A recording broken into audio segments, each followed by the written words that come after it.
Hello friends, welcome to our new recipe. അപ്പോൾ ഇന്നത്തെ റെസിപ്പിയിൽ കുട്ടികൾക്കൊക്കെ ലഞ്ച് ബോക്സിൽ കൊടുത്തു വിടാൻ പറ്റുന്ന ഈസി ആയിട്ടുള്ള ഒരു റൈസ് റെസിപ്പിയാണ്.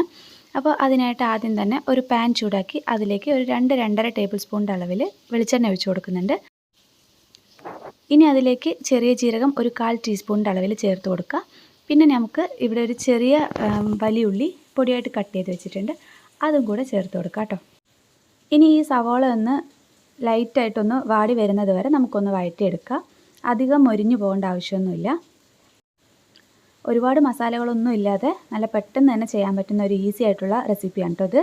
അപ്പോൾ സവാള എല്ലാം ഒക്കെ ഒന്ന് വാടി വന്ന ശേഷം നമുക്കിതിലേക്ക് 1 ടീസ്പൂണിൻ്റെ അളവിൽ ഇഞ്ചി വെളുത്തുള്ളി ഒന്ന് ചതച്ചെടുത്തതാണ്, അതും കൂടെ ചേർത്ത് ചെറുതായിട്ടൊന്ന് വഴറ്റിയെടുക്കുക. അപ്പോൾ ഇഞ്ചിൻ്റെയും വെളുത്തുള്ളിൻ്റെയും ആ റോ ടേസ്റ്റൊക്കെ ഒന്ന് മാറുന്നത് വരെ ഇതുപോലെ ഒന്ന് വഴറ്റിയെടുക്കുക.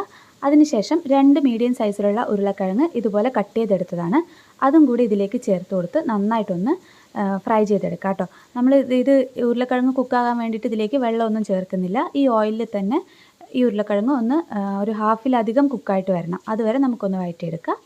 ഈ സമയത്ത് നമുക്ക് ഉരുളക്കിഴങ്ങിൻ്റെയൊക്കെ ആവശ്യമുള്ള ഉപ്പ് കൂടെ ചേർത്ത് കൊടുക്കാം. ഇനി ഈ ഉപ്പെല്ലാം അതിലൊന്ന് പിടിക്കട്ടെ, അതുവരെ നമുക്കൊരു മീഡിയം ഫ്ലെയിമിലിട്ട് നന്നായിട്ടൊന്ന് കുക്ക് ചെയ്തെടുക്കാം. അപ്പോൾ ഉരുളക്കിഴങ്ങ് അധികം ഇളക്കി ഉടഞ്ഞു പോകരുത്, പക്ഷെ നന്നായിട്ട് വേഗവും വേണം. അപ്പോൾ അതുപോലെ ഒന്ന് കുക്ക് ചെയ്തെടുക്കാം കേട്ടോ. ഇപ്പോൾ കണ്ടില്ലേ, ഒന്ന് ഇങ്ങനെ നമ്മൾ പ്രസ് ചെയ്ത് നോക്കുമ്പോൾ വെന്തിട്ടുണ്ടാവണം, പക്ഷെ അധികം ഉടഞ്ഞു പോകരുത്.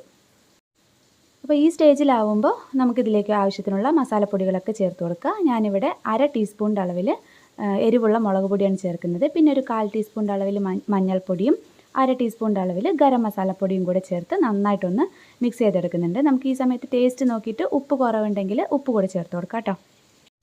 ഇനി നല്ല ലോ ഫ്ലെയിമിലിട്ടതിന് ശേഷം ഇത് നന്നായിട്ടൊന്ന് ഇതുപോലെ ഫ്രൈ ചെയ്തെടുക്കുക. ആ പൊടികളുടെ പച്ചമണം എല്ലാം ഒന്ന് പോകണം. ഉരുളക്കിഴങ്ങൊന്നും പൊടിഞ്ഞു പോകാതെ പതുക്കെ ഒന്ന് ഇളക്കി മിക്സ് ചെയ്തെടുക്കുക. ഇനി ഇതിലേക്ക് കുക്ക് ചെയ്ത് വെച്ചിരിക്കുന്ന റൈസ് കൂടെ ചേർത്ത് കൊടുക്കുക. ഞാനിവിടെ ജീരകശാല റൈസാണ് കുക്ക് ചെയ്തെടുത്തിരിക്കുന്നത് കേട്ടോ.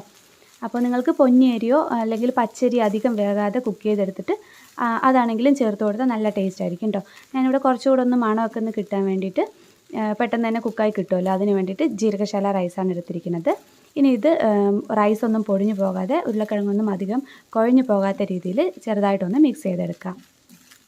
അപ്പോൾ നല്ലൊരു മണമാണ് കേട്ടോ. ഇപ്പോൾ തന്നെ നമ്മുടെ ബിരിയാണിൻ്റെയൊക്കെ ഒരു മണമാണ് വരുന്നത്. കുട്ടികൾക്കെല്ലാം തീർച്ചയായിട്ടും ഇഷ്ടപ്പെടും. ഇതുപോലെ ഒന്ന് മിക്സ് ചെയ്തെടുത്തതിന് ശേഷം നിങ്ങൾക്ക് വേണമെങ്കിൽ മുകളിൽ കുറച്ച് നെയ്യ് ഒഴിച്ചു കൊടുക്കുക. ഞാനിവിടെ നെയ്യ് ചേർക്കുന്നില്ല അധികം. കുറച്ച് മല്ലിയിലയും കൂടെ ചേർത്ത് ഒന്നുകൂടെ ഒന്ന് മിക്സ് ചെയ്തെടുത്താൽ നമ്മുടെ ടേസ്റ്റി ആയിട്ടുള്ള പൊട്ടാറ്റോ റൈസ് ഇവിടെ റെഡി ആയിട്ടുണ്ട്. അപ്പോൾ ഉറപ്പായിട്ടും കുട്ടികളെല്ലാം നല്ല ടേസ്റ്റോടെ തന്നെ കഴിച്ചിട്ട് വരും. അപ്പോൾ ലഞ്ച് ബോക്സിലൊക്കെ ഉണ്ടാക്കി കൊടുക്കാൻ പറ്റിയ ഒരു ഈസി ആയിട്ടുള്ള റെസിപ്പിയാണ്. എല്ലാവരും ട്രൈ ചെയ്തതിന് ശേഷം നിങ്ങളുടെ കമൻറ്റ് ബോക്സിലൂടെ അറിയിക്കണം. Thank you for watching.